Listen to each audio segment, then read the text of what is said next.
సరే, ఇంకో వైపు చూస్తే అక్కడ ఆయన అరెస్ట్ చేశారని తెలిసింది, మన అల్లు అర్జున్ గారిని.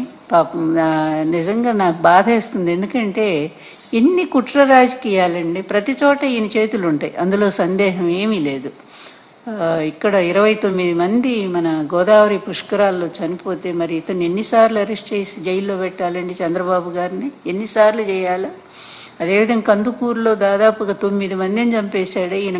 ఇరుకు సందులో మీటింగ్ పెట్టి, ఇరుకు సందు, అందులో పాపం తొక్కిసలాట జరిగినట్టు, తన కోసం జనం విపరీతంగా వచ్చినట్టు చేయటం కోసం, మీడియా కోసం అక్కడ అట్లాగే చేసి 9 మందిని చంపాడు. చీరల పంపిణీలో 3 ఆడవాళ్ళు ప్రాణాలు కోల్పోయారే.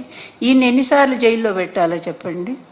అభిమానంతో వాళ్ళు విరగబడి ఆ రోజు అది అబ్బాయి అన్న కావాలని చేస్తారా? తన సినిమా చూసుకోవాలని, ఎలా ఉందో ప్రజాస్పందన తెలుసుకోవడానికి ఆయన వెళ్ళాడు. అది గవర్నమెంట్ తప్పు. ఆయన వస్తున్నప్పుడు, లేకపోతే సినిమా హాలు వాళ్ళు సరైనటువంటి భద్రతా ఏర్పాట్లు చేసుకోవాలి. పోలీసులను పిలిచి పూర్తి కట్టుదిట్టం చేసి ప్రజలకు థ్రెడ్ కట్టి దూరంగా పెడితే అయిపోయేది. వాళ్ళు అవేమీ చేయలేదు కదా, అది తప్పు. అల్లు అర్జున్ ఎలా అవుతుందండి? మరి ఇంతమందిని చంపినటువంటి చంద్రబాబు నాయుడు ఏమో శుభ్రంగా ఉన్నాడు, తెలియక జరిగిన దాని మీదేమో ఆ అబ్బాయిని అరెస్ట్ చేస్తారా?